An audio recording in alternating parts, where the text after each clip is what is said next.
You're listening to Real Crime, the Movie Sleuth podcast. Why, yes, that's right. You're listening to Real Crime, the Movie Sleuth podcast. She doesn't sound like that. You should be nicer to that lady. She sounds a lot more masculine than I do, probably. That's the truth. Full house tonight. The lovely Chris is sitting there. Beautiful. I'm absolutely beautiful. Thank you. Manning the controls. The lovely Michelle's in the corner. Hello. And also the lovely Mara's here again this week. Thanks for joining us, Mara. You're welcome. And we have an action-packed week. We'll try to keep the energy up. I think we're all kind of sharing we're all just a bit sludgy today. I think we're low on vitamin D. Yeah, something's B12. happening. Yeah, exactly. Yeah. I don't get a lot of sun here in Michigan this time of year. No. Well, it's been nice. It actually has. Yeah. That's my I gotta. favorite. Well, I mean, it's still kind of rainy and blowy and These chilly. last couple of days it's been sucky. It really has. So even though it hasn't been as cold, it's still really not. Saturday was real nice. I was able to get out and get a hike in on Saturday, and the sun was out. And it was beautiful outside. It was in the mid 40s, which for this time of year, Yeah. we're like, okay, what did we do wrong? Yeah. I know. What's going on here? So, yeah, it's but we're all a little dreary, but we got a lot to talk about today. Chris, I'm not even. Yes. There's no cleverness today. I don't have the energy for cleverness. That's fine. What do you want to talk about? You're good. Well, first thing I mention is our sponsors. Obviously, projectorscreen.com. Yes, the finest. The wonderful projectorscreen.com. Yes, the titillating projectorscreen.com. Titillating. Actually, they may do a second sponsorship with us. They just launched a new site. It's like 4ksomething.com. So Really? we've been kind of talking about that. back and Outstanding. forth, which would be wonderful because we can always use money here. And second, of course, the Flint Institute of Arts. Make sure you check them out if you can. And last but not least, the wonderful, wonderful Sellerman's, where I spent my last Friday night. So did I. Imagine that. Yeah. I didn't even see you. Yeah, you did. No, I didn't. No? I saw you. I just avoided you. Yeah. Why'd you do that? I just hid in the corner by myself with my phone. And I'm like, oh, there's Chris. Keep your head down. I was hiding by the Street Fighter 2 machine. Yeah. They have a Street Fighter. I think it's Street Fighter 2, I think. They have a really, really amazing Street Fighter 2 machine. The one where you just has the 2 buttons. Yeah. That's awesome. Yeah, it's super cool. You don't see those a lot. No, it's a really awesome Yeah. machine. It's in great shape, too. We did go there do we want to talk about that for a second, Chris? Yeah, sure. We went there. Oh, my God, Sam. He's been on the show before. He finished his film called Reveries. Why don't you just lead up? Why are you typing? Because I'm Stop typing. I'm sharing the stream. You do that before the show. You You can't. can't do it until it starts. Can't do it till it starts, my Oh, is friend. that how the Facebook works? Affirmative. Yeah. Is that how the Devil's website works? Yes, the devil's website. We had a lot of fun, though. Sam, dude, Sam Keeble thank you. Sam had Keeble. his short film. It's 30 minutes long. It's Reveries. called Reveries. Yes. We had him out a few months ago to discuss his short film, so we went out and checked it out. It was awesome. Yeah, it was really, really good. It was really good. Well, they even said before they started, showing the film, they said, this is it's a half an hour. It's a very quick film.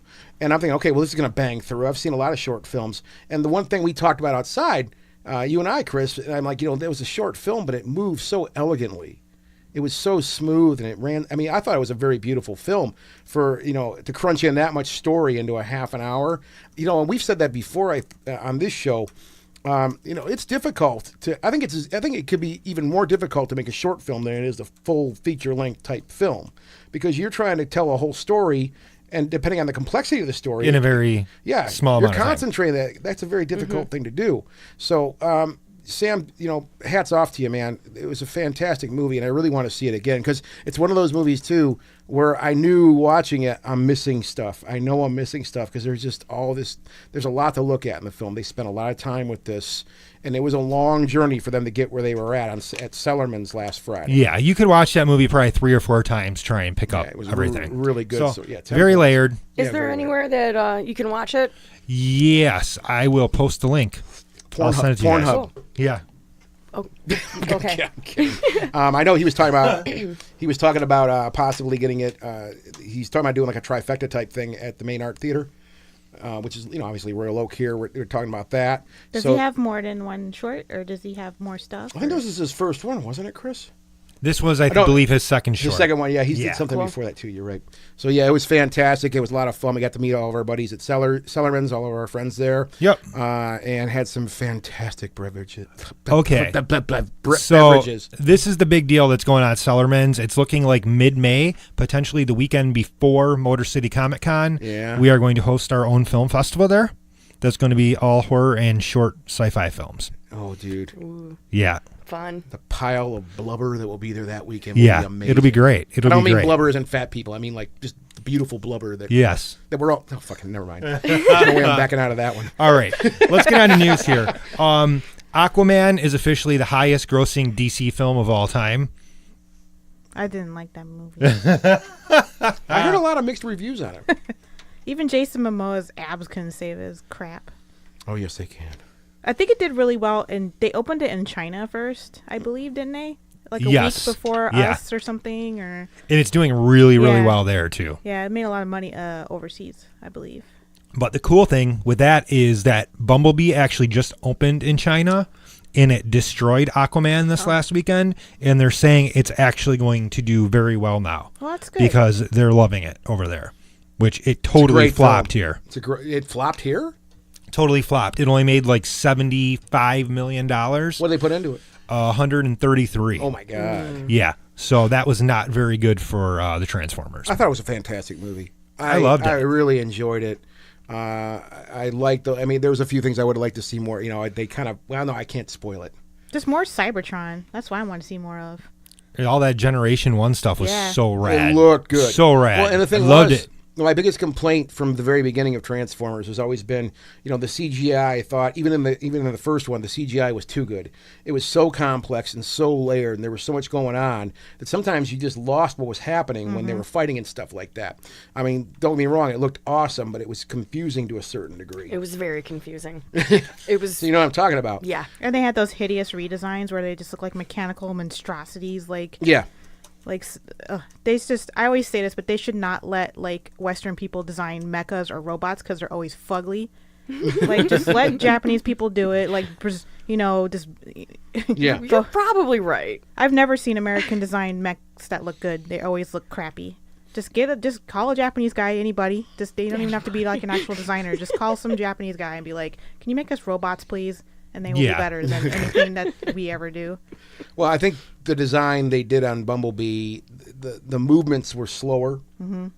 Maybe it's because these were older. I don't. This is, you know, it's kind of a prequel type thing Yeah. anyway. So they moved a bit slower, I thought, and it was easier to kind of pick up on what was happening. And I loved it. It was great. You could really, it looked good. It was a great story. You know, I have my complaints, but I'm not here to bitch yet. But I enjoyed it. It was a lot of fun. Great flick. it's cool. It's a bummer. It's a bummer it bombed. That tells me that it was a really great film though, because it bombed. Well, a lot of people just had it out for the movie from Mm-hmm. the get-go because a lot of people didn't understand that it was not really a Michael Bay movie. So I think that was Yeah. a big part of the problem. Yeah. In other big news, season 3 of True Detective premieres this Sunday night. Ding, ding, ding. Oh, I'm so excited for this. It's going to be really cool. So hopefully it's more like the first season was, not like the second season. So that's out this Sunday. And then a little bit of news that we reported over the week. Dave Bautista has joined Denis Villeneuve's Dune film.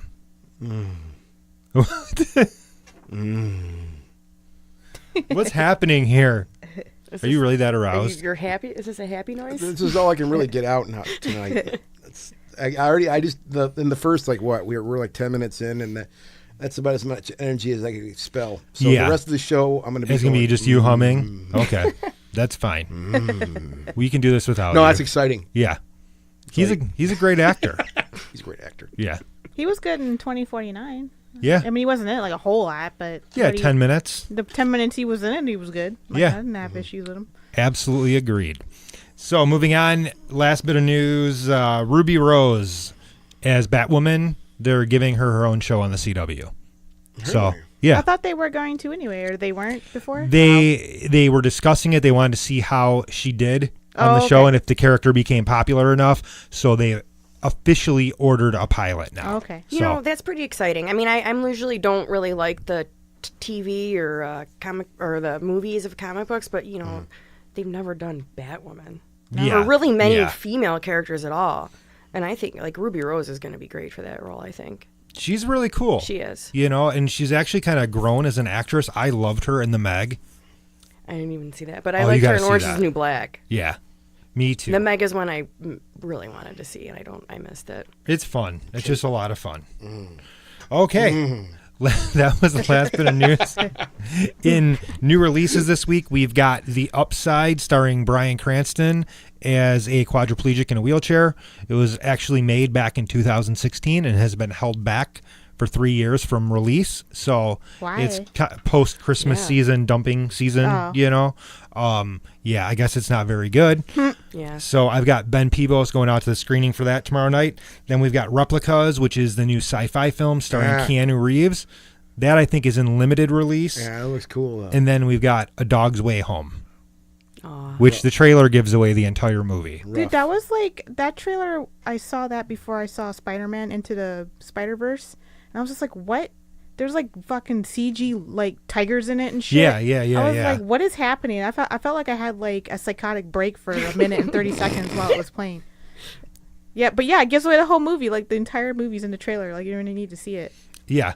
Like dog gets adopted, dog grows up with kid goes off to work, dog escapes, and then dog has to find his And then way like home. CG panthers or something. I don't remember. Yeah. It was like a bear or some shit. I don't Yeah, it remember looks what it like was. total It kind of proof. sounds like they gave away the whole story in the title. Yeah. Yeah. Yes, exactly.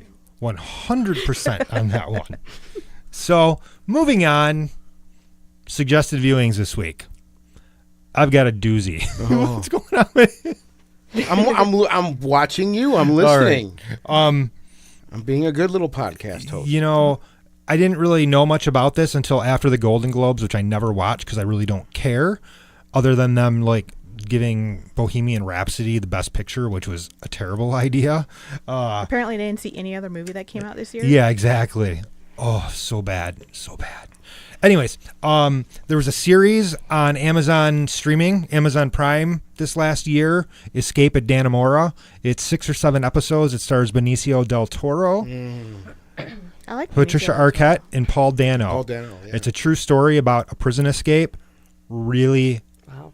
amazeballs. And I haven't really followed Paul Dano too much, and so that's why I'm really curious. You mentioned this to me a few minutes ago before the show, and I really want to sit down with this because I want to see what he's grown into. Well, it's kind of funny because, you know, usually he's kind of a Weasley character. Yeah, He's yeah. a weakling. He's a wimp. In this, he's not. He's like a hardcore murderer, criminal. Yeah. I'm into it. And he's like having sex with Patricia Arquette in the back room of the prison Yeah. factory. Yeah. Yeah. It's really cool. Yeah, really, this- really good show. Benicio del Toro is fantastic. Also, I love him and everything he's in. All the it. time. Yeah. So All that the time. sounds like a lot of fun to watch. So I'll be tuning in. Tune it in. Yeah. Tune in. Michelle, give us one. Well, you know, funny enough, so I'm one of the 5 Like people. funny, haha. Am I Yes. funny? Am I funny? Yes. Jesus One Christ. of the I'm like one of the 5 people who haven't seen Game of Thrones before, and I've like avoided pretty much every spoiler for it. All I know is there's like a bad wedding at some point, and I watched the first season with my boyfriend because he wants to rewatch it because you know the last season It's comes coming out. up. Dang, that's a good show, man. You know, it's like everybody talks.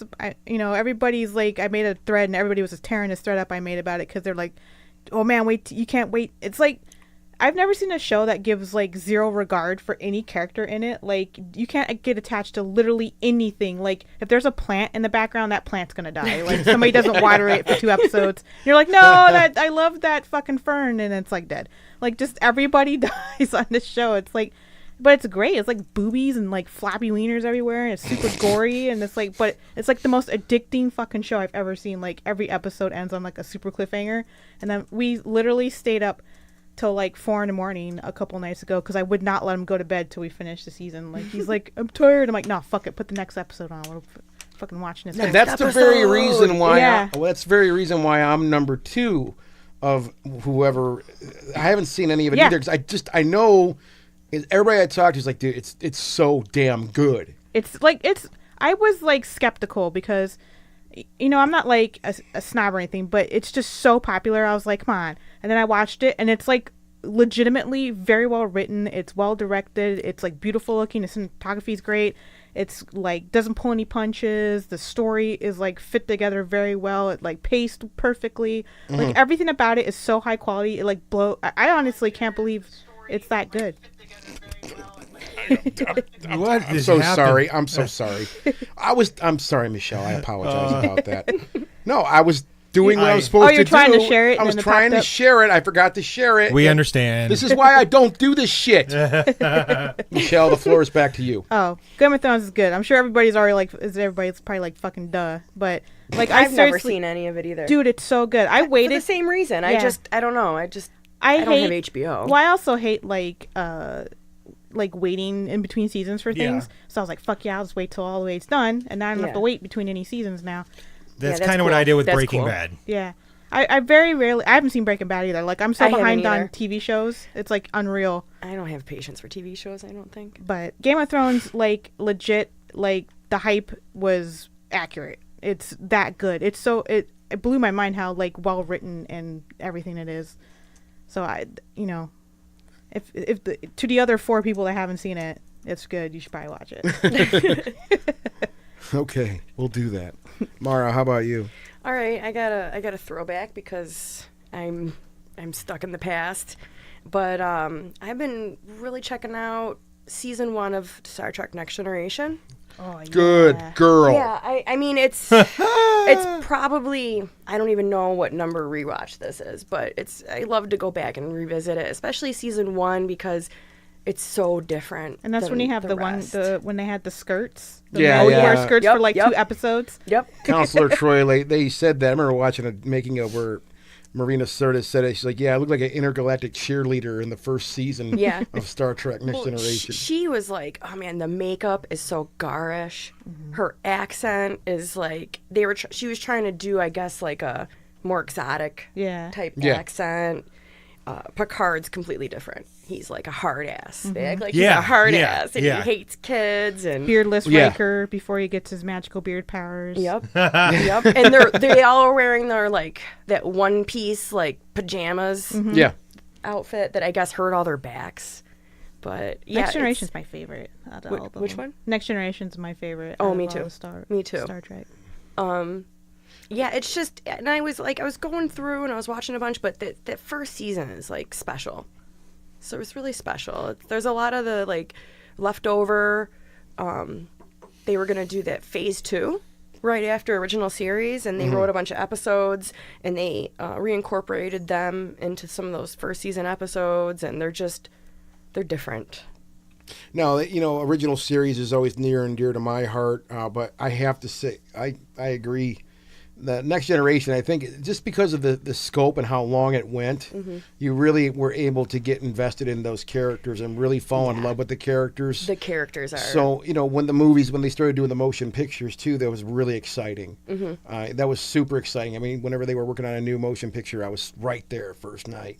And I think that's the biggest thing is just they really had a lot of time to work with those characters. They did, And you got to watch them grow. And those actors who played the characters, they love those characters, Yeah. and they added so much themselves. Yeah, Jonathan Frakes, I mean, growing into, Commander Riker, just watching his character grow. Yeah, the magical beard powers. It really. I always separated to like pre and post beard Next Generation episodes. He's different. And even Q points it out too. Well, and there's in just that one episode. there's things about that. I mean, if you look at the entire series, you see things. I think that's kind of how they wrote it. Like this love grew between all those characters. Like they all grew together. And there were certain things. There was one episode where there was one kid up and out, one of the outsiders comes in and, go get her and all this stuff. And this person took a lot of chances. And he's like, well, if you don't take risks, you're not going to go in. He's like, I don't take any risks with this crew.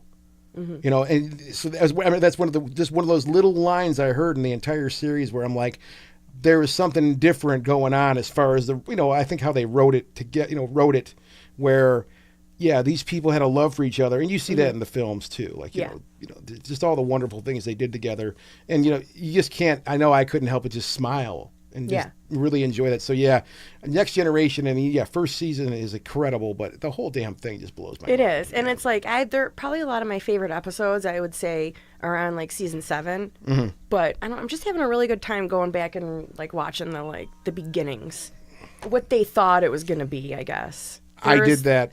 You know, with like Tasha Yar, even it's like they were gonna go somewhere with her, and then Yeah. she left the show, and it's like it's a little sad because she was a cool character, and when I first like watched it, I was like, I can't wait to see what happens. She got And, killed by like, a "Aw." tar puddle. and too, then man. she Come like on. died for no reason, and She got killed. next Some of- episode. Some of the best sci-fi ever is like just singular 2-part episodes, like Measure of a Man.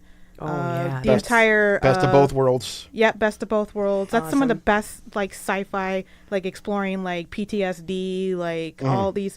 I think Next Generation is like really good. That it's like a long series, but they actually develop the characters along the series in a naturalistic type way instead of like just picking certain traits and then continuously exaggerating them until they're like ridiculous. Like you never feel like they're out of character for decisions that they make. Like Yeah. even later seasons, like you always like, oh, that's something Riker would do, or that is something Picard would do. Yeah. Like Yeah, but it's rare, I think, that you get a chance to really get to know characters to that degree. yeah. Where you can really go, yeah, that makes sense. Or no, sometimes there may be some things that are out of character. You're like, that don't, nah. They're were more- drunk. They're out They were of high. character a little in the movies. I feel like, I think they are too. especially Picard. I feel like Picard and Data, they kind of did. Or the extras. emotion chip. I kind of like emotion chip I stuff. love It's the a little emotion funny, chip but stuff, you yeah. know, I feel like they just kind of went off the rails a little in the movies. They did, and with the emotion chip, that was a big payoff. I think watching the whole series with Yeah. Data, and if you really follow his story, like that's a payoff. Life But- forms. Little life form. I can't say that without dying inside. That's the funniest stuff ever. Now, awesome pick. Wow. Yeah, I did that a couple of years ago. No, it was like 5 or 6 years ago now. I decided to bang through. My plan was to go through everything. It's always banging with you. I'm always banging. I'm banging. always banging. No, I decided to go through every stinking episode that had to do with Star Trek, and I got Wow. through. I got through like the 7th or 8th episode of Voyager, and I just I'm not a Voyager fan. I don't like it either. But I did get through hit or miss original on those. series, Next Generation, Deep and Space Deep Nine? Space Nine, which is fantastic. Also, I only watched like a few episodes of that, and I for some Much reason more can't soap get into opera-y, it. I think. Yeah, It's, I you think know, that's why. more drama, but still equally as fantastic in its own right. So yeah, man, just go for it. Bang through it. Yeah. Bang through all of them, Mara. You'll All love it. right. We're 22 minutes in already. So what? Scott, Let's what's party. yours? Watched a few things on vacation. I'm not going to mention the B word or the BB word. I'm not going to talk about that movie at all. But I did watch Apostle. What's BB? Bird Bird, Box. Bird Box. Turd box. I like Box. that. Yeah, well, let's call it that. I did watch Apostle, which is another Netflix movie. Thankfully, I watched that right after Bird Box. I really enjoyed Apostle. It was super cool. To me, it was just it was the right blend of horror and suspense and mystery and drama, kind of all rolled into one. Very well written, and very disturbing in its own right. That's all I'm going to say. Watch it. It's on Netflix. That's the one with Dan Stevens, right? Yeah, I super like good, him. super cool. I just enjoyed it. It was a lot of fun to watch. He's always awesome. Yeah, it was cool. I don't want to spoil it. I think you guys should just go out there and watch it. Because we're also 23 minutes in, so we have to get moving. So I'm done. Okay. So 2 weeks ago, we ended with 1986. Is that where I was going to Yes. ask? Yeah. We ended with Stand By Me, but I actually realized that we skipped one, What's a that? very important one. Silver Bullet? We didn't talk about Silver Bullet Yeah. at all. And honestly, Oh, yeah. I think that's one of my favorite Stephen King movies. That is actually one of the best werewolf movies ever made. I haven't seen that in so long. It's Better than The Howl? The Howling. Howling? Howling. Yeah, I think it's right up there because it's it's a kid against a priest that's a werewolf. It's really interesting. really good. Yeah. It has Corey Haim in it, or no? Yeah, it's Corey Haim. Corey It's Haim? Haim. Yeah, Yeah, it's Corey yeah. Haim. I always get the Feldman and the Haim mixed up. One likes to pretend to be Michael Jackson, the other one Others- doesn't. Yeah. Yeah. So yeah, Silver Bullet. If you've never seen that one, definitely check it out. Mm-hmm. And now we can roll on. Okay. All right. So we stopped. You said 1986. Yeah. So Now- Stand By Me was the last one. 87. What about Creep Show 2? I was going to say, Is yeah, that Creep count? Show 2. Yes. This was I mean, there's nothing. Did he write the screenplay for Creepshow too? Did he have anything to do with it? Yeah, I wasn't. I don't know. It's on the list. I was just asking. I don't know what aspect I he did think of it. he wrote 2 of them. I'm pretty sure. Okay. Yeah. This was, nothing will replace Creepshow. I think we've talked the hell out of Creepshow on this show. Yeah. We've dug deep into Creepshow numerous But times. the lake. Oh, the raft. Yeah. Is that what it's called? The raft. The raft. Man, that's messed up. There's some, as far as some special effects on there, that really kind of scared the crap out of me. Just That's probably one of the most gruesome deaths I've seen. the leg. Yeah, just Oh, like God. cracking them in half and Oh, my pulling them God. down. It's like, ugh. Yeah, like all this thing is a pitfall tar thing. What the hell's going on here? What is this? But it was very dangerous.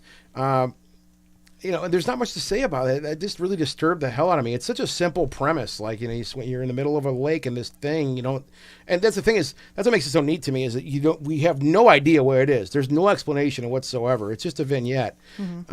So you don't know what it is.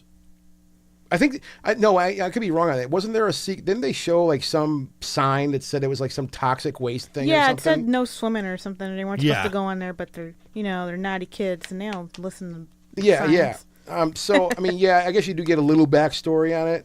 But even then, it's like, well, what the hell really was this thing? It obviously was somewhat intelligent. It was obviously hungry. Yeah. But you really don't know still what that thing was. That's what I really took away from that one. I'm trying to think of the other ones that were on there. The Hitchhiker. Oh God. Thanks for the ride, lady. Yeah. For the ride, lady. Yeah. That one was great. That bothered me, too. I mean, Yeah. it was basically a couple strands of hair saying, thanks for the ride, lady, at the end of the thing. It was like, what? It was fucked up. It was a couple pubes. Well, That's terrifying. It is. it's just a mouth. Some teeth chattering. A couple pubes. With pubes in them. Yeah. What the fuck? Dental floss. No, not tonight, man. Yeah, I know. That really was messed up. Yeah, it was. That was. What was the other one that was on? I'm blanking out. There was another. What was the other story on there? There was only 3 stories, wasn't there? Yeah, I think there's only 3. Old Chief Woodenhead. Oh, Chief Wooden. I yeah. love Chief Woodenhead. Yeah, that one was alright. Yeah, it was fun too. Still does not was match sad. up to the classic. No. That one really. That was a real bummer though, because the old couple in the beginning, they were so nice. They kind of really rubbed that in your face. Like that couple was like this nice, wholesome couple. They just had their little business, and these people come in there and just kill them. Yeah. It's just terrible. But as we all know, they get theirs at the end. So there is that revenge aspect. So yeah, all in all, I mean, all those stories were really great. They were all cool, but yeah, it wasn't Creepshow. There's just no way they could stack that up. It didn't have the same feel as the original. Well, it just didn't have the density as the original, too, I don't think. It was just, I don't know if the special effects weren't, I mean, they were good, but the original Creepshow, damn, dude, that thing was Yeah. freaky, man. Totally freaky. What else we got here? So also in '87, we got the original short film of The Lawnmower Man, which they based the movie on. Yeah. I never saw the original Yeah. one. I think it's only like 15 or 20 minutes, and it kind of gets into Job a little bit. Yeah. But it's kind of what they centered the movie on. And then, of course, the movie had absolutely nothing to do Yeah. with the Stephen King novel. Yeah. Remember I saw when- that he sued them. Yeah. Remember when we watched that? Yeah, we watched it at Chris's, I think. Yeah. Man? Yeah. Because it came out, Shout Factory released it, so he had the new Shout. I think, didn't we watch a laser disc of it, though? We watched the laser disc of Because it. it had, like, the unrated extra cut or some shit. As if you would need to watch more of that movie, but that's what we watched. 87 was The Running Man also. That's what I have on my list. What else? Am I missing anything here? Return to Salem's Lot. I never Yeah. saw, I I never saw honestly that one. never saw Return to Salem's Lot. Did anybody see that? No, No. I didn't see it. It must I have did really not. been bad. The Running Man's is awesome. No, The Running Man's the shit. Yeah, let's talk about The Running Man a little bit. It was a Bachman book. Mm-hmm. Yeah, and I remember the Bachman books. Just to go into that for a second, one of the most impressionable stories I ever heard from Stephen King when he was writing under Bachman was that story called Rage. Oh, if yeah. you remember That he's disowned. that was fucking yeah. Books the original books that have rage in it go for like hundreds and hundreds of dollars. Yeah, because he's never been reprinted after whenever the last. Really, printing I have a was. copy of that at home. Yeah, it's if you can sell that for a lot of money, it's like hot demand. Really? Yeah, it's That's a disturbing story. yeah. Just he- how I'm sorry. Go ahead, Michelle. Well, no, I'm just saying, yeah, because how it ended up being like, so true to life. Like when he wrote it, school shootings weren't a thing. Yeah. I mean, they weren't as prevalent as they are now. And then he just realized after Columbine, I think, is when he said, I don't want the story on circulation anymore. Yeah. I don't want it in print anymore. And he was like, very upset that like this horror story that he wrote actually like basically came to life. I don't know why I don't know why he would feel like he would take responsibility for any of Well, that. I mean, I don't think it's a Yeah. matter of him feeling like he has to take responsibility for it, but if you read some of the political posts that Stephen King puts up, he's very involved and very kind of aware of everything that's going on in the world. So I could see that. If you wrote something and it seems like it's come true in real life, you might not want that out there. Yeah, I think it felt like it's just like kind of like tasteless, I guess, on Yeah. to be, put that back No, out I in there. understand, yeah. That's what I think. Yeah. That's what his reasoning was. I don't know. I mean, I'm never one for censorship or anything, but it came from him himself, so maybe that makes it a little Yeah. more understandable. But part of that set also was The Running Man, where we, Yeah. the Bachman book set, which I gotta look that up now. Yeah, go I sell could make that myself joint on eBay. Make myself Yeah, rich. for Yeah, I'm gonna buy me a new bed this year. Yeah, dude. I mean, The Running Man was a really big deal Yeah. when it came out. Huge deal. The book when it came out. Well, The the movie. movie, Yeah. The was movie. a huge deal. I mean, because this really kind of, Arnold Schwarzenegger. yeah. Right. He had already done Predator, I'm way correct? too young Because to remember Predator was this. 86, Mm-hmm. and then this was 87. So he was already kind of riding that wave Mm-hmm. Yeah. and was becoming a bigger and bigger action star. I remember seeing this in the theater and being like totally blown away, and this was one of those movies, kind of the originators of the whole dystopian, Mm-hmm. Yeah. people watching violence on TV for entertainment kind of things. He predicted reality TV and like, fake news Trump. and economic collapse. Yeah. And it all takes place in 2019. Yeah. So this year, you better get those Well, Christmas lights and that weird light mohawk. Dude, that movie is so like cheese-tacular awesome too. Like just everything beautiful. Everything about it is fucking amazing. Just like the premise, and then like Arnold's like acting in it is hilarious. He's And trying so hard. He's trying super hard, and doesn't it have the dude from fucking Family Feud or something in it? Yeah, Richard Dawson. Yeah, Richard Richard Dawson Dawson is like playing himself he basically. is awesome in that. Yeah, Like, he's amazing. He's so cool. Like just everything about it is just so hilarious. The costumes are really great. The soundtrack is awesome, and I looked it up because I was like, the soundtrack's amazing. The guy who did it, and of course, I did not write his name down. I just put the guy, The guy. but he worked with Georgia Moroder and Donna Summer, and he also wrote the Beverly Hills Cop. theme, Oh, really? XLF, yes. Nice. And I also was very fascinated and impressed by there was like 2 or 3 different like choreographed dance breaks by these girls in amazing 80s yeah, really, yeah, outfits. yeah. Yeah. And I like on the third time I was like, you know what? These dance moves are like pretty hot. And I watched the credits and Paula Abdul choreographed the movie. Oh, I remember So- that. No yes. shit. Yes. Yeah, and you can. I mean, it's good. It's like they feature these dancers, and they're shaking it. I love it. Yeah, that movie's like almost perfect to me. Almost perfect. I love The Running Man. Yeah. Yeah, and It's a classic, dude. I mean, the story obviously, we've already made that point, but it's so forward thinking. It is. I mean, if you look around, I mean, Christ, social media. I mean, look at the millions of hits people get on certain videos Mm-hmm. that are just projecting violence out there and things like that. like prank videos, for Prank example. videos, and those are just set up. A lot of those are fake. Yeah. But people that just they need their thirst quenched for goofy stuff And that's like what that. happens in that movie because they're like faking all these like videos of people dying. And Yeah, they're not. That's like not what happened. Oh, that's what happens in the beginning. They they manipulate the footage of Arnold when he was doing that mission and Yeah, said he took yeah. out all those Yeah. civilians. So the whole thing is fake. Well, they faked that. They faked these people saying that they beat the game and went off and did all this great stuff. Yeah. They actually died, and then I don't, not to give anything away, but they fake a lot more things towards the end, and it's all just it's fake news. It's almost like it's like Black Mirror-esque, really, if you think about it. Like the Very. kind of they actually have the kind of episodes sort of like The Running Man with like Oh yeah, the lady.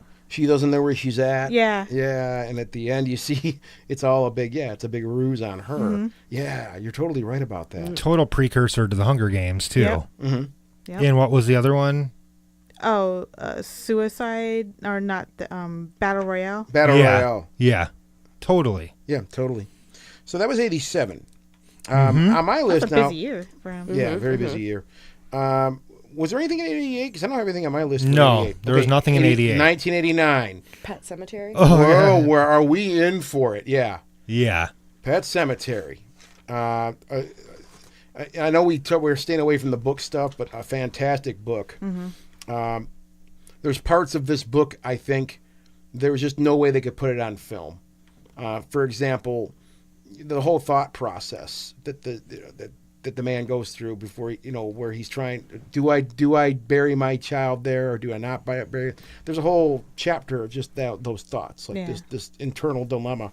But the movie that we did get was just absolutely fantastic. Flabtastic. Flabtastic. It's flabtastic. Probably, at least to me, one of the most disturbing things I've ever seen in film when the Achilles tendon gets cut. Oh yeah. Oh, every time. I'm like, no. I mean, Can't dude, watch. it's such a simple thing. It's not really gory, but the way they shot it and how it looked, man, I don't think I ever saw anything like that before. And I don't think anybody really understood what the hell would happen to you until that movie if you had your Achilles tendon severed like that. I think we all learned a bit of anatomy through watching Pet Cemetery. I remember when I was a kid, the part that scared me the most was his wife's sister that was sick. Oh, God. That's played by a guy, actually, in like really heavy makeup. And I remember being a little kid, that Dude. part scared me so hard. Like, it Dude. just is like so frightening, just everything about it. Like, Jesus. One of the guys I play in a band with, he mentioned that we talk horror all the time, and that always comes up. He's like, that's all time the worst thing I've ever seen. He's like, I cannot see that. It screws my head up, and he refuses to watch that ever to this day. That's another. This movie was peppered with things. And just a child, and you see What's some his name? Gage? Yeah, Yeah. Gage. You see some fucked stuff happen to that kid, man. I mean, when he does finally put the kid down, Yeah. he gives him a shot, and he kind of cries a little bit. Yeah, and and he just Yeah, he goes, and he just walks away. Yeah. He just walks away to die. It's like you don't do that to a little kid. I don't care if he's hungry for flesh either. Okay, I mean, there's just so many things that were wrong about this movie, but so right. I mean, there things that we never saw at least in film Right. before. Because the entire movie is kind of about like accepting death, and Totally. and letting people go, and then like how it can affect you if you can't let somebody go. Especially with his wife and her sister. Like there's like, I think a lot of people that have had family members with terminal illness have that thought like where you've been taking care of them for a long time and it's like really disrupting your life and you see them suffering and you have that kind of thought like I wish they would die and get it over with. Like, and that's a very real thought that people have that take care of people in long-term care. And like, then you feel the guilt also from that. So it's like kind of like it really delves into like how the living feel guilty for living after the dead have gone and how they try, Yeah. and how you can't ever get them back after they're dead and you shouldn't try. really hits home. I just, but yeah, my snake, I was feeling that same thing. Like, man, I think I told you, Michelle. Yeah. I mean, for weeks, I was like, I would wake up in the morning and I would just please be dead. Just please pass on because I don't want you to go through this anymore. Yeah. And that really, Pet Sematary does hit home like that because it is accepting. Really, that is what it is the idea of letting go, and some people just can't. And I understand that too. It's tough to do that. It's Well, really hard to especially do. if it's a child that dies, because it's like they never had a if they're chance. old, you feel a little bit like they lived their life. But a child, like to be taken in an accident so suddenly like Yeah. that, that's like the whole catalyst for like why he even considers putting him in the ground Yeah. because Yeah. he was just like he's so young and it was so quick. As a parent too, I mean, I'm not a parent, but it's like your job as a parent is to keep the kids safe. So I imagine there's the double survivor's There's that guilt guilt, on that. that weight, the gravity of that. Now, there is a Next Generation tie-in with Pet Cemetery also. Yeah, Tasha Yar. Oh right, And I'm going to tell Crosby. Denise Crosby. Crosby. Oh yeah, Denise yeah. She's in Crosby. Pet Forgot Sematary. she's in that. Yeah. She did. This was the film she went to do after she left Next Generation. And then she did Yeah. Dolly Dearest. Ugh. And then her career ended. Yeah. And then she did Trekkies. There's another thing, I don't want to go too far in the Yeah. rabbit hole with this, but there is in the Next Generation, I've seen a cut where they talk about this where she's in the background, Yar's in the background, and you see her kind of go, and it is the last episode where she gets killed. Yeah. It's before they go to the planet with the tar Yeah. pit. You see her in the back kind of do a wave. And they say that was just her saying goodbye. Oh damn. But she went and did Pet Cemetery. And this was the movie she did after, which was a hell of a way to go into film. Yeah. But yeah, this movie has so much density to it, just as a film. The book is 10 times the gravity. But now it really it's getting is. a remake too. Yep. Plus, the Ramones did the title track, too. Oh That's one of my favorite Ramones That songs song's too. good. Never Great get song. sick of that song. Genius song. Yeah. Genius band. So, yeah, I mean, Pet Cemetery, I'm going to put that on maybe my top 5 of all the stuff he's done. Don't the Ramones Incredible. play a part in the book? I Or don't am I remember. thinking of No. Stephen I don't think- King just likes the Ramones? Maybe He likes he the likes Ramones. them. He likes the Okay, Ramones, okay. yeah. That's I don't what think I was they, I don't thinking think they of. were, I crisscrossed It's been a long my time since I trivia. read it, but yeah. Pet Cemetery, fantastic, 1989. If you haven't seen it, you're out of your mind. You should be committed. It's a fantastic movie. Moving along now, again, my list is maybe a little different from you guys, but 1990 comes, That's what I got too. Yeah. and we are, man, we don't even know what the hell we're in for when 1990 comes. Well, first thing we got was for Tales from the Dark Side. Oh, He did one of the stories from that, and then Okay. the other two were from other writers. which one did he do? I just watched the. No, I haven't seen the movie, but I watched the The trailer. Cat from Hell. I watched Oh. the It trailer. was his short story Yeah. from 1977, and then the other two, there's no connection to King whatsoever. Yeah, there's That's a- not even the best story in that one. No, It's the no. Gargoyles one. But after that, we got Graveyard Shift. No, I only saw that once. I don't think I've ever seen Graveyard Shift. It's I saw it honest. once, too. Just watched it. It the didn't other leave day. much of an impression on me. It left a bad impression on me. I like the way you said that. Is that the thing with the rats? Yes, yeah. Yeah.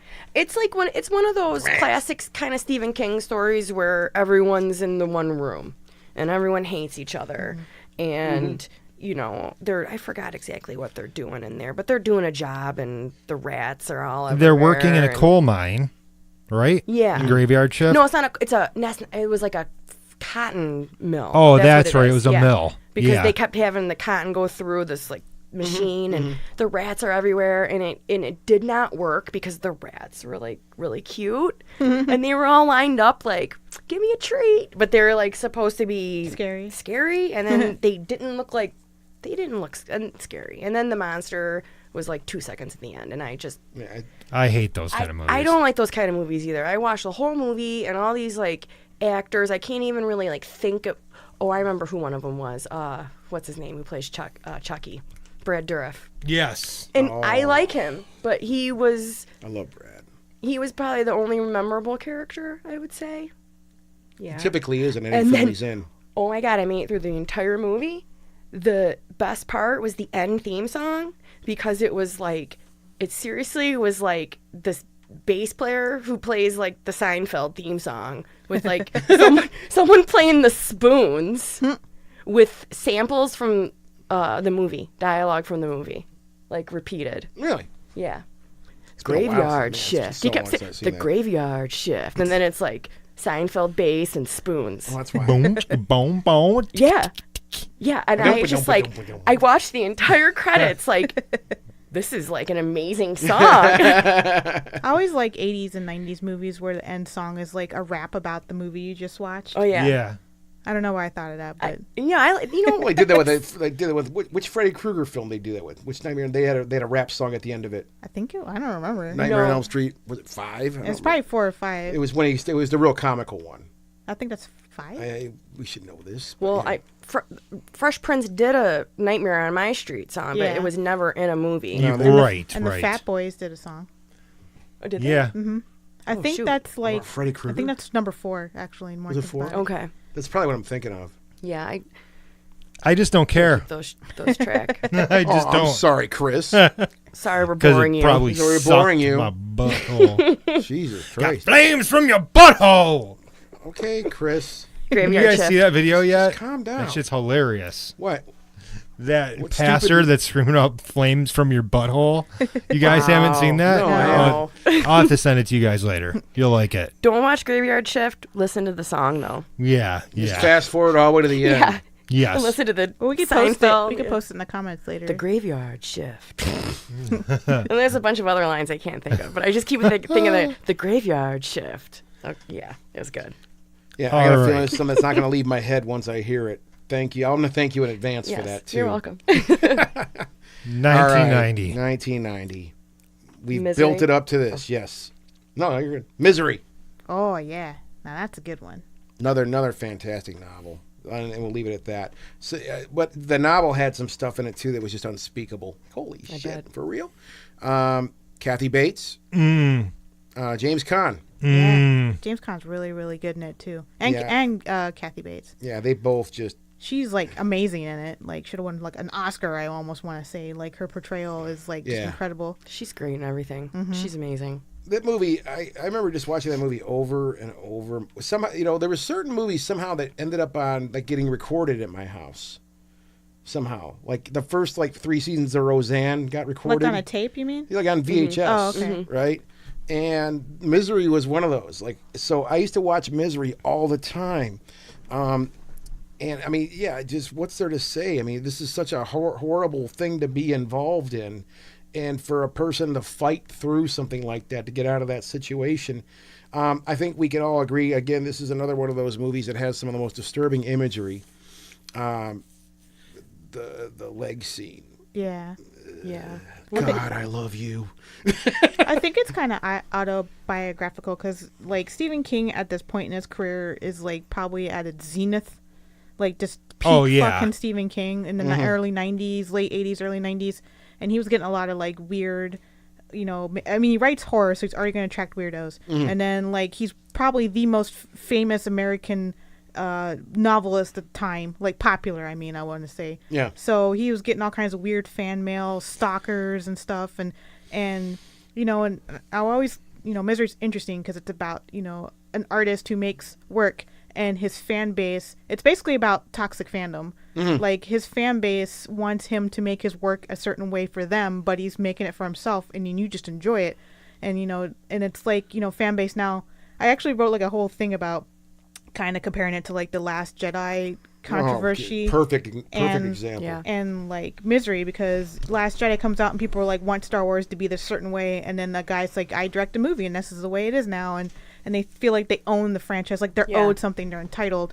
And she was like like a microcosm of that like type of thought process.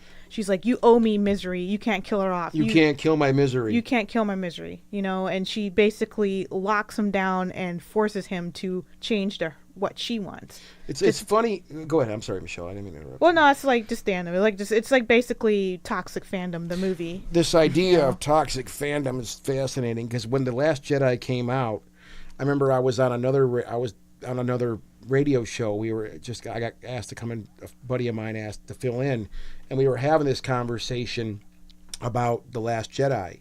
And I am by no means a Star Wars expert. I have not seen every little cartoon or anything. I don't own all the books. But I understand logic, though, right? And we had this conversation, and I said, look, all these people out there who are complaining, petitioning to have it deleted. Idiots. They're not people, You can't they're unwatch idiots. this, I mean, you've already seen it. And that was the point I simply made. I said, look, you guys are going to complain all you want. You can't change history. History's been written. This is part of the story now. And literally someone else from the studio got so angry at me, who was, worked at the studio too, come running in there and started going, well, this is the reason for this, and this is the reason. I'm like, but I understand that you're passionate about this. I respect that because there's a lot of stuff I'm passionate about too, but that doesn't change anything here. The movie's been written; it's there. You can't change that, Right. and you can't feel that entitled that you think you can rewrite the story yourself. I'm sorry, you're not that important. You're right. Right. You're just not that important, and that point really does get driven home in Misery, because you had someone who saw an opportunity through stalking, by the way, Yeah. and took advantage of that, exploited that opportunity, right? Which didn't work out too well for her in the long run. Yeah. But that's my favorite part is how he does the manuscript and then he burns it in front of her. yeah. Like just Eat it! and then he shoves the fucking ashes in her mouth like, yeah, bitch, eat my fucking, eat my art. Eat Because it. he's the artist. She is the consumer of his art. Like she does not dictate what he makes. Yeah. And she should never do that. And just like fandom shouldn't dictate what, either. Like you either consume it or you don't. That's just the way it works. And artists sometimes, they don't always do things that everybody's going to like. I mean, there's a lot of artists, I think we can all agree, we all have an artist in our lives that has done a dud, Yeah. whether it's a book or a movie or an album, whatever it might be. I've always tried to approach it from the standpoint of, okay, that's not my favorite part of their career, but I look at their whole library. I look at everything and say, well, yeah, maybe if I had to put it on a graph, it may be a little bit of a dip there, but Yeah. they came back and did some other stuff. It's great. I mean, look at the whole body of work. And some people want to focus on, well, what a piece of shit. What were they thinking then? Oh, my God, they should Yeah. be killed for that. No, they're trying things. Yep. And you know what? Go ahead. No, I'm saying like in the movie, like he's tired of writing about Misery, and that's why he kills her. It's because he wants to do something different. His decision. Yes, his decision. His decision. He Yeah, owns it. It's his exactly. idea. Yeah. It's his baby. It's his creation. It's his intellectual property. This really does go into a lot of interesting ideas about what you say, Michelle, toxic fandom, and I think it's getting worse and worse and worse. Mm-hmm. And this right here is a blueprint for that. Yep. It's an amazing story, and I do love the justice we get out of that too. He leaves that situation with scars. Mm-hmm. I mean, he literally physically he's scarred from that. He can't walk right, but he fought for his art. He could have just saved himself and just Yeah. Interesting. but he fought for his art. So did something like this happen to Stephen King? Or like, did someone harass him, or do you think I this think is it was just like just- an emotional response? of- Yeah, I think it was just more like generalized thing. Yeah. Like just. I think this was his reaction to Like people symbolic. that were, I'm sure the mail he getting got. nasty about, Yeah. things that were happening in his books or things that were Yeah. happening in the movies, things being altered, Yeah. Yeah. So, That or just just think about that, the amount of mail that guy was getting at the time.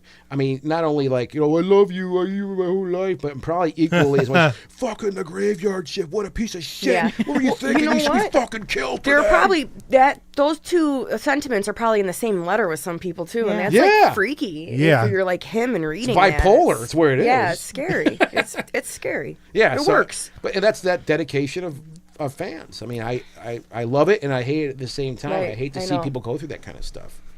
Great All right. fucking movie. Holy crap. Mara, what's next? Sometimes they come back. Oh man, Man, I haven't I seen missed this in forever. 1991. Wow, I'm missing that one on my list. I don't think I've ever seen this one. I thought I saw it once. I've never seen this one. This is one of the ones I did not see it either. I All right, watched. let's I move on. watched the trailer. All right. And then I have Golden Years, which I'd never heard of. I've never heard of And I that. couldn't even really find much on it when I looked it up. So technically, the next one is The Lawnmower Man. Yeah. Yeah. 92. What a pile of shit this movie is. Which I wrote in my notes here. Dude, it's hilariously shitty though. Like it's It's so bad. It's so good. bad. Adaptation and title only. King Mm-hmm. eventually sued New Line Cinema in order to have his name removed from the film's title. We mentioned that a few minutes ago. It's bad. It's really bad. It's not very good. And dude, it has like those like hilarious early '90s CGI, which I find enjoyable to watch. Like it's just so shitty, and like, and they have like these full body fucking VR machines that spin around like fucking balls and shit. And there's that fucking monkey that has like the the thing on its head that he chases. Or what does he call him? Mr. T-Bor? I don't know. Dude, this movie, every minute something's happening. I'm just like, what in the flying fuck is going on? Like every Pierce second. Brosnan is so sweaty in some of these I scenes in know, this movie he is too. sweaty. He's like, he looks like he's drunk the whole movie. Wow. He probably was. He probably was just So getting this the fuck movie out of is here. worth watching. You're saying? Yes, it's You've bad. never seen it? No, I haven't. See it. Oh Have like yeah. 3 beers first, though. Like, Yeah. don't Okay. watch that just sober at all. Like, we were probably 4 or 5 beers deep in it when we were watching it. Well, I remember when it came out, we used to always go to Lakeside Mall to see movies because that was like the closest like decent movie theater, and I remember seeing a lot of these there. Specifically, The Lawnmower Man, and at the Yeah. time, we were like, "Oh, this is really cool, virtual reality, blah blah blah blah," and then like now it's like, no, On a piece of it does not hold up at Oh, all. I love those like '90s movies that just don't age well. Yeah. That are Yeah. about technology. This is one of It's those one of those. movies, Mm-hmm. all the way, all the way. All right, Yeah. so Lawnmower Man. I think we should move on. Yeah. Now, 1994.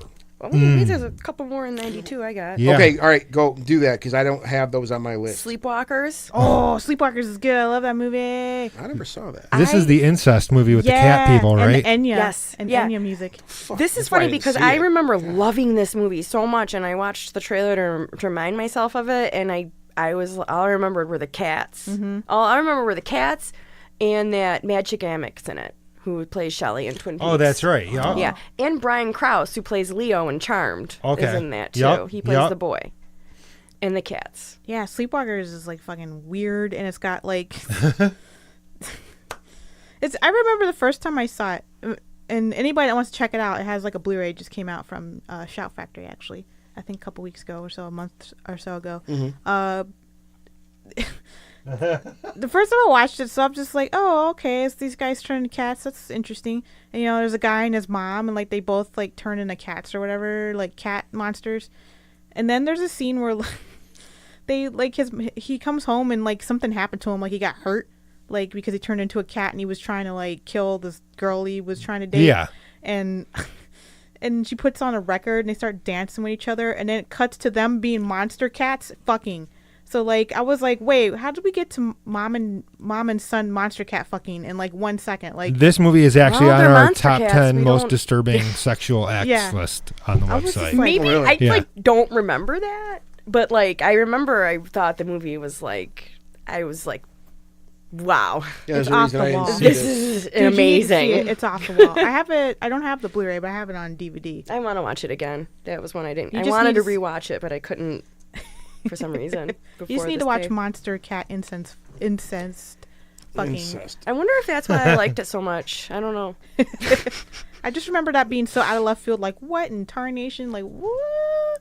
This Yeah. is kind of that period where a lot of the adaptations of his horror stuff started to kind of slide downhill. Because they already quickly. did all the good ones, really, and now Yeah, they're like doing yeah. like leftover stuff, like Sleepwalkers. Have any of you read the story that's based on? Yeah. No, I haven't. Is it so? There's no monster cat fucking. In No, there? there's monster cat fucking in it, Okay. but like I didn't read that, but I didn't read that till after I saw the movie. Oh, okay. It just sounds so stupid. Monster cat I fucking. want to put that on a T-shirt. Yeah, monster cat Monster fucking. cat fucking. Yeah. But you got to add Start a incest band to and it, call too. it that. Let's start a band called that, Michelle. Yeah, I was gonna say Monster that'd be a cat good fuckers? yeah. Monster cat. No, Monster no, cat- not fuckers. Not monster cat fucking. monster cat fucking. Just keep it. Yeah, keep it there. Yeah, this was not the best. Okay, yeah. I'm glad I didn't see that. I'm So- gonna YouTube that scene though, just Yes. to say I saw It's a it. good movie. It's a good movie. Oh, the whole thing, Yeah. not just the monster cat fucking. Well, the lead up to that too. The foreplay. Monster cat foreplay. That is a good name for a band. Monster Yeah. cat foreplay. That is a little better. It's a Yeah, little I'm more- getting that. I'm more doing that. You're gonna Seductive. trademark that tonight. What else was there in '92? Pet Cemetery too. Which he didn't have anything to do with. Yeah. It was And just then- based on characters, blah blah blah blah. And which it really wasn't anything like that Yeah, first story. And then yeah. Children of the Corn too, Which same probably- difference. So All now right. Yeah, it was okay. 93 The Dark Half. This movie's so dirty. It's just down and dirty and gritty. I never saw that either. This is the one with either. Timothy Hutton in it. Okay. Yeah. Yeah. This movie is creepy. I've not seen it in probably since it was in the theaters. But yeah, this was kind of film noir horror. I think that type has thing. as a Shout Factory too. Dirty. I think it does. been- Dirt. Dirty. Why is it dirty? It's just one of the. It's just gritty. The movie is just kind of scuzzy and just Yeah. feels kind of gross the entire time. And Timothy Hutton really does a good job with those kinds of characters. He can be a scumball, you know. Yeah, you can. Other than that, I don't really remember too much about this The one. 90s loved making those grimy movies. Mm-hmm. We loved those in the 90s. And then So- after this was the Needful Things. That was a hugely popular. Needful Things I thought was pretty dang good. It is. That was a TV one, right? Or was that a movie? I thought it was a TV. It was It made was for a TV TV. miniseries, right? Yeah, it was made Yeah. for TV. I remember it like it's pretty epic and long, and they like.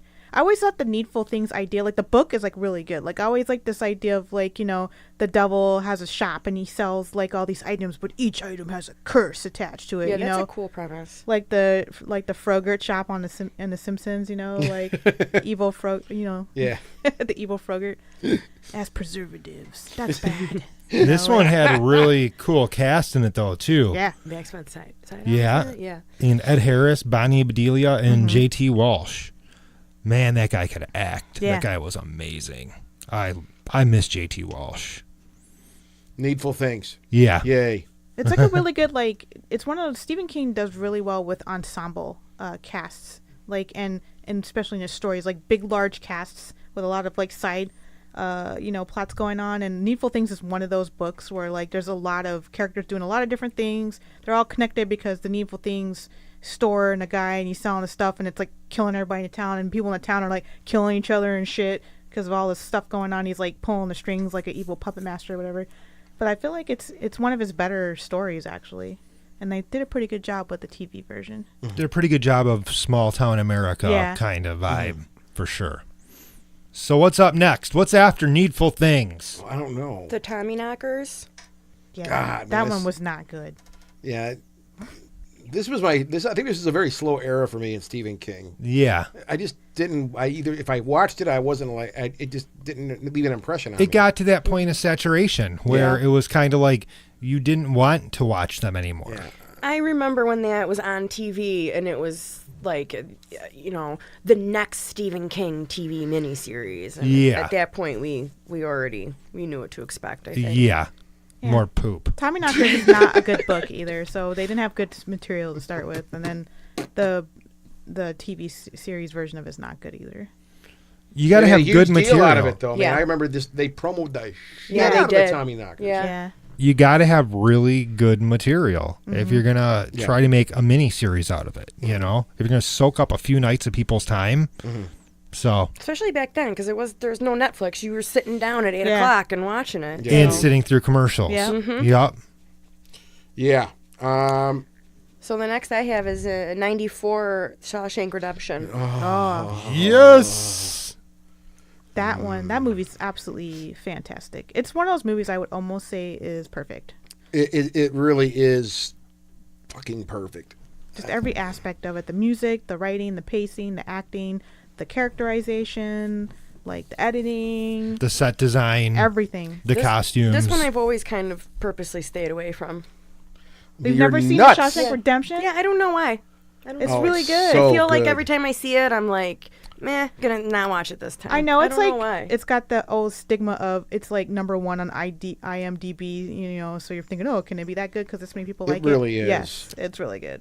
Yeah, It's I mean, it's really like well probably done. one of the only like classic type films like that I haven't seen. That's why I'm like, It's directed by Frank Darabont, Yeah, you need to see it. and he's one of You really I think do. he's one of the best Stephen King directors ever. Like he really gets Stephen King and what makes the stories good, and it takes whatever essence of the story and like puts it on screen, and it's always pitch perfect. Yeah. I've I don't never think- seen a bad movie directed by him. what else did he do? He did The Green Mile.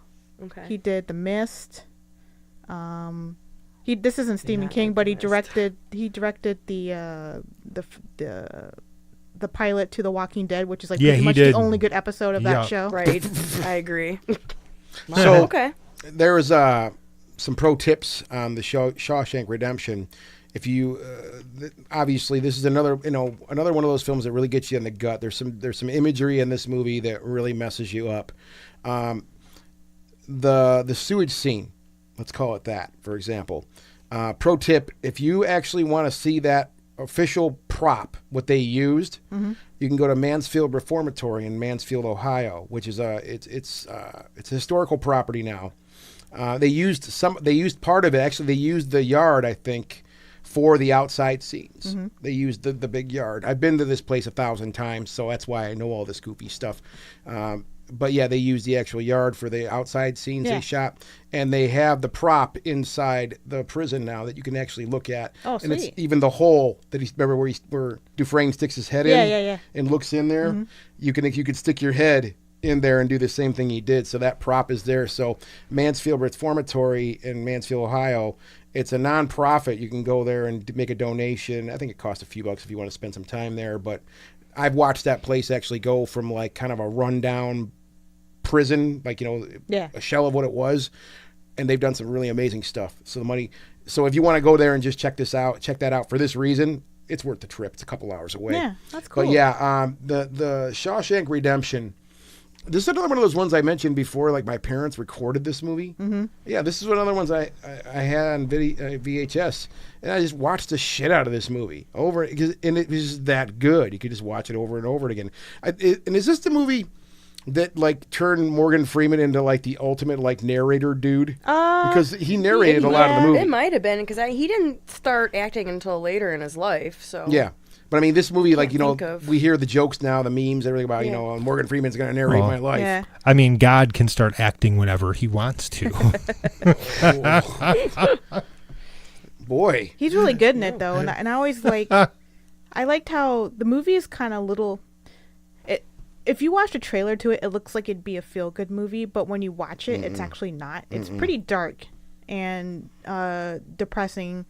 And there's a lot of sadness in it. And even the ending, though it is like, I guess, a happy ending, it's bittersweet because he spent quite a bit of his life in jail before he gets out for something. And the other interesting thing about it is it's still kind of ambiguous as to whether he actually did the crime or not as well. Like you kind of think he didn't, maybe, but maybe he did.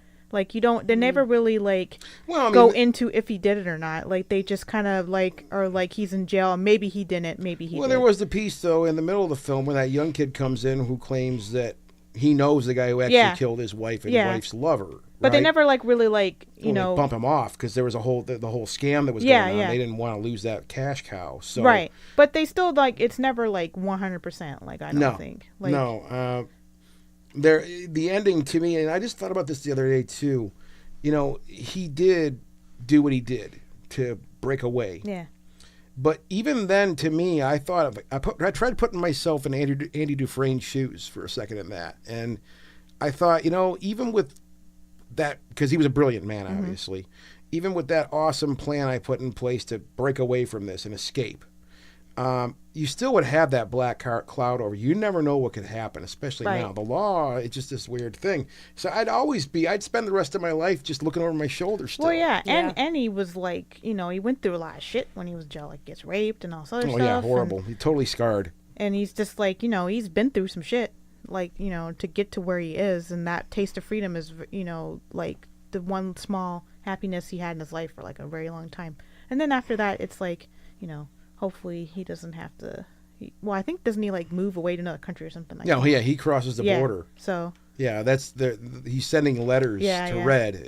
And that's just the way it plays out. It's so cool. And this is before people get all butthurt about stuff like that. But Red in the book is named Red because he's Irish. He's an Irish white guy and he has red hair. And they just made it Morgan Freeman and they still called him Red, which I loved. And, and he's perfect and he's great in it. He's great. Yeah. And people now will be like, why are you casting a black guy and it's an Irish guy? It doesn't matter. Because it's true. The character is exactly the same. And they even call him Red and nobody fucking questions it. No. Well, there's a great, that line's in the movie too. They're like, what do they call you Red for? I don't know. Yeah. Maybe because I'm Irish. Yeah. He says it. Yeah. Morgan Freeman says it too. So there's just so much. Yeah. If you haven't seen this, Mara, oh my God. It's really please good. Watch It's legit this movie, pretty. Please. It's just legit really good. You got to join the club. Yeah. Join the club. If you watched Graveyard Shift, now you have to watch this movie because Be one of us. It'll be a redemption for that. Yeah. I was going at to say, least. you're going to redeem. It'll be that the literal shit Shawshank. pile. It'll be the Shawshank Redemption. Yeah. Yeah, this movie has so much justice to it, but it does. There is It's really good music too. Yeah, oh man, It's really good. there score. is ambiguity to it. Like it does end somewhere, but to me it didn't. It's like, okay, we do see this beautiful ending, but it's like, What do you have to do to get there? You yeah, know? What do you have to would go through? yeah, well it's bittersweet, totally bittersweet. So yeah, man, if you haven't seen that movie, you need to be committed also. Not you, not Committed. you. You're brilliant. You stay Okay, right here. thank you. But everybody else out there, fuck you. No, you're going away. Great flick. I can't say enough good things about The Shawshank Redemption. Another top 5 for me. So moving along here. The Stand. Yes. Oh god, yeah. Oh my god, I love the Stan TV series so much. I watch it every year. It's another one I didn't get into. I'm such a Stan TV series apologist. Convince me. Dude, it's so good though. Like it's just got everything. It's so iconic, all the stuff in it though. Like the MOON, that smells whatever. It's got what's his butt out. He was in a scandal for sleeping with underage girls. Remember that? And they taped it. Rob Lowe. Rob Lowe. It was after it was post scandal Rob Lowe, and I think that was the first thing he did after that whole thing came about. And then so just make him a deaf mute so he doesn't say anything. And it's got fucking you remember that show Peter Parker in his head or whatever? Parker Lewis Can't Lose. Parker Lewis Can't Lose. It's got Parker from Parker Lewis Can't Lose in it. Corin Nemec. Yeah. I liked that show. Oh, he's cool. Yeah, It's I got loved fucking him. Gary Sinise, and he's super good in it. And fucking, there's a who's who of 90s TV and TV and B-level Yep. stars. And it's just, I feel like it's just great. It's got Trash Can Man, My Life for You, and everything about it's just so corny and awesome. The guy that plays Randall Flagg is fucking perfect. He's absolutely perfect as Randall Flagg, as the Walking Man. I absolutely love how he portrays him. I love the entire character arc with I can't remember her name right now, but the girl that he basically seduces her, and then because she's an embarrassed child, and she's she starts out kind of good, and then you just see her just slowly descend into evil, and by the end of the thing she's got white hair and shit, and she's she's totally catatonic by the end of the movie because she had sex with the literal devil for one. And I love that the whole, half the people go to Vegas and the other half go to the cornfield with the old grandma. And dude, everything about it's so fucking epic to me. I don't know. The beginning's so good too. It's got the Don't Fear the Reaper. Yeah. And then fucking all you see all the flu spread and everybody's fucking dead and dying in their soup and shit. And then it's got the camera panning around all their dead bodies. And Gary Sinise wakes up in the fucking hospital and everybody's dead. And he's walking around with a little sweat. Dude, I could talk about this movie for 500 hours. I fucking love this TV series so hard. I watch it every single year at least once. You love the book too, right? Yeah. You said you read the book every year. Yes, right? I also read a book every year. I really like dystopian, end of the world scenarios, and I feel like that book. This is back when Stephen King didn't have an editor. He would just write 10,000-page books, and nobody would fucking edit it. They would just let him write as much as he wanted. So He could put anything out he wanted, as long as his name is on it. He could do anything he wanted. So he goes off on just crazy tangents, and he was fucking snorting coke, typing up his fucking 10 million page books.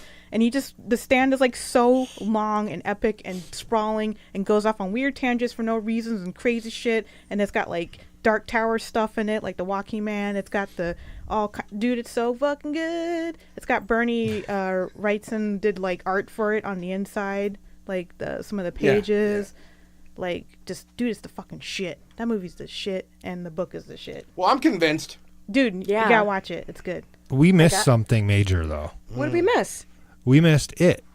Oh my god! We sure did. Where's that out of my list? Am I out of my mind? It's right at the top of my list. I had the movie list up, but it didn't have the TV ones. Now I've got the TV Yeah. and movie ones up. Yeah, that's why So I we missed should try and get a little bit of time in on that, I think. Oh god, are you for kidding me? sure. Yeah. I'm not kidding. No, not at all. I'm gonna be a party pooper and say I rewatched it last year and it's not as good as I remembered. It's wasn't. actually kind of sucks in the second half. It wasn't. I don't remember. I remember seeing it when I was young. It was quite impressionable. Yes, But as I've said with Salem's Lot, it's the same thing. When I saw Salem's Lot when I was young, it was impressionable. When I came back to it older, it was just don't really When I watched quite this. hit you in the gut the same way. And it's the same thing with it, I think, too. Tim Curry's fucking Tim fantastic Curry's though. badass. Kiss me, fat boy. Yeah. Fucking awesome. He's yeah, great in it's it. cool. Yeah. am I the only one here that likes the theatrical version better than the TV version Of the clown? of it, Of just It. in general? I like the theatrical version. I think it's mostly better. I like Tim Curry's Pennywise. Mhm. Yeah, I would say the movie's probably better. Like overall, like quality wise. I would always say think so. about it. It's a 2-tape set. It was a 2-tape set. Yeah. I worked at Suncoast. I never saw it, so I always used to like see it. The two, Yeah, the big I thick guess VHS. I'm willing to. You know, I'd I probably. was too young when it Maybe- came out, so yeah. it kind of like passed me by. Yeah, and- yeah. Have you seen it though now? No. No? The theatrical No. version is better. I would say we should maybe wait until they come out part 2, and then we'll compare both parts. Yeah, see we if should that- probably do a whole episode on it. Yeah, I would love to watch it and do the comparison and, I have it if you want to between the borrow it. remake. The 90s one. Yeah, I used to have it. I don't know what happened to it. But you've never watched it. Yeah, there's a stupid amount of DVDs. I have Yeah, at I home know. That I've never I know. watched. Me too. For like 10 years I've had them. And Yeah. Like, I'm going to watch that tonight. movies What I year like was it again? really want to see too. What year was that again for the TV? 1990. 90. Holy crap! Oh man, yeah, we can't Yeah. we tried Totally past blew that. right by that. I was That's still in high embarrassing. school. I So was I. Yeah. There I go You were aging what? myself again. I was like 11. No, I was 9. What You what just what shut age is? up? I was an age where I didn't see it. Yeah. What language is that? English. English. English. Motherfucker. All right. Do so you speak it? That's I want to talk. Are we done about it, or we got something else? sure. Let's move along. That's fine. Because the next one down is probably my favorite of the ones that we've talked about today that I've seen, The Mangler, directed by Toby Hooper. Kind of starring Robert Englund, but totally starring Tom Levine, who is also known as Buffalo Bill. Oh yeah, he's awesome. Yeah, he's great in it. If you, has anyone ever here seen it? I haven't seen Yes, it. Once. I saw this at the movies Okay. a long once. time ago.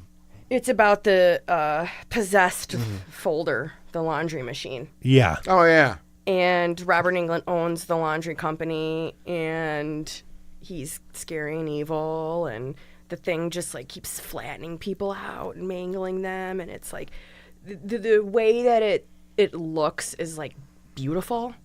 The machine itself is just like so intricate and like industrial looking, and the lighting, it's got that like blue light, and then there's the climax of the movie where the machine itself kind of like comes alive. I don't want to give too much away, but Yeah. it's amazing. Like watching it today with my like I guess contemporary expectations of special effects, still looked amazing. It did it for me. It still worked. I read some reviews about the movie where people said it was absurd, and it was too absurd. I would say that's why I loved it. It is very absurd, but that's kind of I mean- what you get with silly horror movies. Robert Englund is a ham. Tom Levine is a ham. It's got a very X-Files vibe too, because Tom Levine's the detective, and he's very, I would say skeptical. And then he's got his childhood friend or neighbor, whatever he Yeah. is, who's wearing his trench coat, and he's got like a turtleneck and long hair, and he's got all his demonology books, and he's kind of like the Mulder, and it's got that X-Files vibe. This was more of a trashy Stephen King adaptation, though. 100%. Oh yeah. The very low budget. I have a question. Yeah. I mean, they Go ahead. it looked good. I mean, they did it. It Yeah. wasn't like, I wouldn't say it was like totally low budget, but I mean, probably compared to obviously like Shawshank Redemption and the other ones we've been talking about. Yeah. Yeah, of course. I mean, it's not classy. No. No. But Because I think this was based on a short story, too. It was a short story. Was it? Yeah. How far do we want to go here? Because I know we're. I getting think that we picked up with 87. We should end with 97. Okay. Good. Yeah. Well, there was 96 though. Well, we still got more in 95. We do. Yeah. I'm saying we're going through 97. No, we're gonna go through 97. Yeah, Okay. yeah, yeah. What else was in 95? Dolores Claiborne. I never saw that. That's a good movie. I thought Yeah, it was a The good one movie. With, Kathy Bates. Mm-hmm. I didn't see that one either. And Jennifer Jason Leigh. Oh, really? Yeah, yeah. And she, I mean, like we said earlier, she's always good in fucking everything. badass. And the interesting thing about Dolores Claiborne is it's like a sister novel to Rose Matter. Okay. The eclipse that happens in what movie? Rose Matter, Dolores Claiborne, and what's the movie? Gerald's Game. Mm-hmm. That Oh. eclipse that happens in Gerald's Game is the same eclipse that happened in Dolores Claiborne when she pushes him down the well or whatever. Like Okay. they're all kind of connected. I always call them like the strong woman trilogy of Stephen King's works. Like he's all about these strong women overcoming something going on, some abuse or something in their life, and like getting past it. But like with like his horror flair. What's Dolores Claiborne about? Like, what's the plot? Like it's like somebody a murder that goes on, like a woman's being abused by her husband. Jennifer Jason Leigh's mother, which is Dolores Claiborne, played by Kathy Bates, is accused of murder. Yeah. And Jennifer Jason Leigh is going back home Okay. to small town to help her mother, basically. Yeah. And then you find out all kinds of crazy Yeah. backstory stuff. Yeah, wow. I can't believe I remember this much about this one. Because I only saw this one once, too. Yeah, it's pretty good. But, I thought it was pretty yeah. good. I mean, you put those actresses together in anything, and you're going to get something decent, Yeah. you know? Oh, yeah. Yeah. I bet. So after that was, Children of the Corn 3. oh, yeah. Nah. Whatever. Bullshit. He had nothing to do with that. either. Langoliers.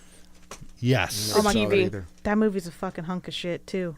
Really? I liked it. It has some of the Oh. worst special effects CGI Yeah, it does. I've ever It seen. does. It's stupid. It's so bad. Like PS1 era graphics, like the things when they're. I'm like, Yeah. oh lord, Yeah, you it's like- animated this. It's a joke, but like, I don't know. I liked it, and I'll tell you, I don't remember much about it, but what I watched it like, I don't know, 7-8 years ago, so fairly recent, not in the 90s, but I loved what's his name, Balky. Oh yeah, Balky's in it. He yeah, did yeah, a great yeah. job. It's one of those like, if I remember correctly, it's kind of one of those they're all in the same place bitching at each other movies. Yeah, Yeah. the story it's based on is pretty good, I think. But yeah, the special effects, I was like, dang, y'all could have spent a couple more dollars on that, like more than 5. It's No. really bad. They spent all their Yeah. budget on Balky. But like the idea, yeah, they're like, all right, we got $4 left for these fucking monsters. Let's go, let's get it going. Perfect Strangers. Balky. Oh, my God. So next would be Thinner. Oh, God. Oh boy, I saw this one in the theater, too. Oh, what a fucking monstrosity. that movie made me mad. Yeah. The It makeup, was? the It makeup made was me terrible. mad. Yeah. It was so like It's I couldn't- mean. It's a mean spirited movie. it really saw is, some really isn't good- it? That's We what I saw like some about great- it. It's fucking mean, and the ending's Yeah. mean too. I'm like, yeah, fuck them. We saw Oh, some I- great. I didn't product- understand why I was supposed to be on that guy's side. I thought he was such a prick. I just He is. didn't like, and the makeup was really bad. Makeup Like, was bad. Like we the- saw our first product placement too. Oh, that movie was brought to you by yeah. Diet Pepsi. Doritos. There's a scene where Well, he's just horking down he is, Doritos in the but car trying I- to put weight on. Yeah, he is. And then there's Doritos and Fritos and Cheetos, Yeah. and Frito-Lay sitting there, Oh, and then really? he's got Diet Yeah, yeah. Pepsi, Yeah. and which is the same company. Yeah, it's all the So, same. But- yeah. Well, it's funny because this movie stars Robert John Burke, who took over as RoboCop. He played RoboCop really? in RoboCop 3. That's him. Yeah. Wow. He's a Yeah. good Like actor, that. though. He's a really good actor. It was just the material in this movie was kind of... Yeah, I kind never of thought did. I would want to see him in something else. I Yeah. thought it was like pretty bad. Yeah, I just saw this one time. It was one again. Just didn't. It was like okay. The book's also better, way better. Yeah. It was xenophobic, I would say. Yeah, in a way. Yeah. Oh yeah, because it's I think the word term gypsy is like Yeah. not a good term. Well, What do Oh, people that's say? right. They are they're portrayed as being pretty evil. What's the political correct term for it? A gypsy. For- You know, I Gypsy? think I've read somewhere somebody said you don't say gypsy. It's like bad. Um, Yipsy. I Pikey? my okay, I Gypsy. have a friend who considers herself a gypsy, and she's okay with the term. She is not okay with the term someone being gypped. Oh. And I believe, I haven't asked her, but she probably wouldn't like that movie because they're portrayed as being so like evil. Yeah, and cursing people. And then and the thing that I did like about it though is that Joan Mantegna plays the like mob guy. And like I just kept feeling like I was watching The Simpsons, like it was Fat Tony. Yeah, it's Fat Yeah. Tony. And then I'm like waiting for the joke, and I'm like, oh wait, this isn't. I'm not watching The Simpsons. Joe Montana always plays the same guy Yeah. too. Oh, he does. For the most part. He's playing Fat Tony, like helping him out. And I thought it was like funny because I was like, okay, here we go. We got the Italian guy, like bridging the like white man and the like these ethnic people with like his mom's the knowledge of his mom's old magic, and then his just Italian violence. Yeah. I mean, Stephen King in general, just like his books, like he's very left leaning, liberal, but just because of how old he is and how long he's been writing, if you read some of his older stuff, and it's not anything I don't think he does intentional, but some of his racial portrayals are a little, shall we say, questionable. Stereotypical. Yes, and it's nothing I don't think he's doing like on purpose, Yeah. But he likes the magical Negro trope a lot. That's his thing. He doesn't do it as much now, but he used to. Yeah. He's just writing, just doing piles of blow and writing. He's just snorting Not coke, thinking. dude. Just going Yeah. to town on his Writing. typewriter. That movie, I don't think anyone ever had a problem with that in 1996, but I can imagine today. Oh, it's a joke. Yeah. People would. I could not watch that. If somebody said, "Hey, Scott, you want to watch Thinner?" I'd be like, "No, I watched it because Fuck no. they added it on Hulu, no." and it was on the list there that Fangoria had of new things on Hulu, Hey, and I Scott. was like, oh hey, Hey, Scott, we're gonna slam your hand in this vice, or you can watch Thinner. take the Vice. Dude, take the Vice. I'll take the Vice, man. Like that's It's actually how a you get shit cursed. movie. You just have to watch Thinner like all the time. It's like All right. Not very good. We got like 5 minutes left. So I think that we should skip over all this crap. Trucks, the Night Flyer, Quicksilver Highway. I haven't seen those. I've not seen any of those. I don't think you guys have No, either. I haven't God, either. When was Apt Pupil? That one. That was good. That's going to be 98. next, 98. okay. So Cool. last but not least is the Shining TV series remake, which a lot of people actually really like. Yeah. It got a little bit into more of the core Yeah. of the book than the Kubrick movie did. The visual effects were really, really bad. Yes. It's got the guy from Wings in it. Yeah, the sure guy. does. Yep. What's the name? Steven Weber. But it also had Rebecca De Mornay in it. We can just stop right there. Move it along. Yeah. Keep on going. Yeah. But no, I thought it was decent. I didn't really dig like the lawn hedges moving Yeah. and stuff like that. It's They not added as good some as the stupid Kubrick stuff in movie. there. It's not. I remember when I too remember what the big deal when that one was on, and sitting down and watching that, and I was pretty familiar with the Stanley Kubrick one at that point, so it was cool to see something Right. without reading the book of how it was different. Yeah. It was tough to But dive into I this really, just a movie. I hated the kid who played. Yeah, he was not a good Danny Torrance. No. I really didn't like him, and that ruined a lot for me. But I really did like Steven Weber as Jack. I thought he was good. Yeah, he's a good actor. Yeah, he He is. just doesn't get much work anymore. So What else was there? that's it. That's it good. for '97. That's done. it. We're done. Woohoo! You did a lot. I thought we were going to be able to get through the rest of this, but there's just so much material, and there's so much good material, so there's a lot to talk about. I think the next episode that we do on this, so we can probably wrap it up. We could wrap it up in the next. Because I think Yeah. there's a little bit of a area where there wasn't that much Yeah, coming he out. didn't do much. I think in like 2000, 2001 Yeah. when I was looking at the. Well, next the thing I have on my filmography. list, honestly, is 2003 that I saw. Yeah, So- we're going to be hitting up 1998 with Apt Pupil. And You know, then, I saw Pupil. I'm wrong. yeah. I love that book. And then really, yeah, I mean, there's a few, but it's not going to be, Dreamcatcher. There's a few, but I think we'll be able to get through the rest in one more episode. We'll finish this next time. Next week, we're not sure what day we'll be on because me and Michelle have a special date next Tuesday night. Really? Oh, yeah. What's it all about? We're going Tell to him, Michelle. see Yeah. Glass. Oh, are you? Yeah. Yeah. We're going to the press screening for Glass. You guys going to sit Cool. next to each other? Yep. Yeah. We're gonna hold hands. No, we're Aw. not. We're My not. boyfriend watches this. What's that? My boyfriend Oh, watches. sorry, Dave. You're gonna share pop. Okay, are you gonna share No. popcorn? No, No. Why? What's wrong with that? he does That's share totally popcorn. platonic. with me, I share actually. popcorn. He does share popcorn. Yeah. It's totally platonic. There's nothing wrong with that. That's what you think. Sorry, Dave. I'm just goofing. I'm That's just what goofing, she Dave. said. Don't beat me That's up. what Dave and I do. We share popcorn. He's Dave's just gonna mad. beat the shit out of me next time I see him. He's Yep. gonna be cool. Fighting everybody. Everybody, fucking. I'll take you all, motherfuckers. Just coming swinging. All right, folks. This was episode 106 Yes, it of was. Real Crime. We'll be back next week or the week after. We'll let you know. Bye. Bye. Visit us at www.themoviesleuth.com and find The Movie Sleuth on Facebook, YouTube, Twitter, and iTunes.